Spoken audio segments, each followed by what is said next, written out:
If you are going to buy the Apple Watch Ultra 2, I don't think you are doing it because you want the Apple Watch Ultra 2.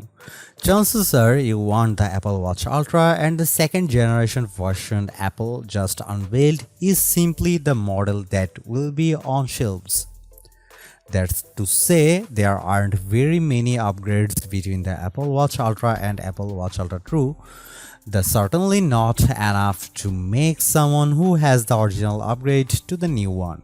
Despite the Ultra's bigger, brighter display, new complication-packed watch face, and the introduction of a performance-boosting chip, the Apple Watch Series 9 is instead the most exciting Apple Watch available this year.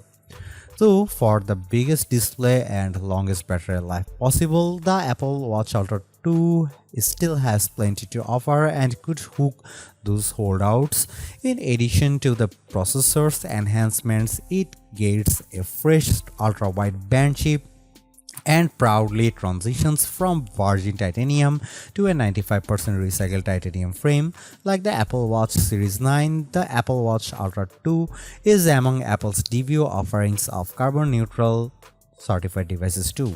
As someone who used the Apple Watch Ultra for the larger part of the last year, I can't say I gravitate to the rugged watch as much as I did the first time around, but I went hands-on with it to get a taste of the key changes. Here's what you need to know.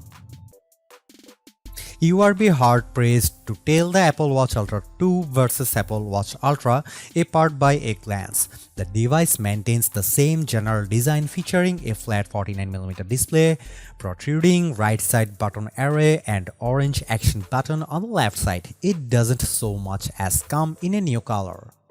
You might catch the display is brighter than before, up to 3000 nits from 2000 nits, made possible by the S9 chip, but more on that below. I couldn't really tell from the hands-on demo, though I did get to see the new modular Ultra Watch face. It's probably the most complication-rich Apple Watch face yet, I believe, more so than the Wayfinder face we saw debut with the first Apple Watch Ultra. What you can't tell just by appearances is that the Apple Watch Ultra 2 is made of 95% recycled aluminium, a major improvement from the virgin material used in the first gen model. Apple has made a serious commitment to making all its devices carbon neutral by 2030, with the new Apple Watch family taking a major step in the direction. With the resourced trail loop and alpine loop, the Apple Watch Ultra earns the carbon neutral certificate.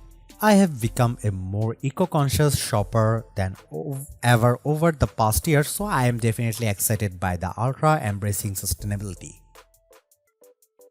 I go a bit more in depth about the double tap gesture for Apple Watch Ultra in my Apple Watch Series 9 hands-on review, but in brief, it's a fresh way to navigate your Apple Watch one-handed. So if you are hanging off a cliff, you could theoretically answer calls and open apps by tapping your index finger and thumb of your watch hand together. Speaking of cliff hanging, Apple covers cyclists and divers some new features with the Apple Watch Ultra 2. With WatchOS 10, the Apple Watch Ultra 2 will now connect via Bluetooth to power meters, speed sensors, and cadence sensor for cyclists wanting more metrics and workout views. The built-in depth app gets an upgrade too. Now it will save a log of each dive so users can take a look back at their most recent sessions on their Apple Watch Ultra 2 or check out the complete history of all their dives in the fitness app on iPhone.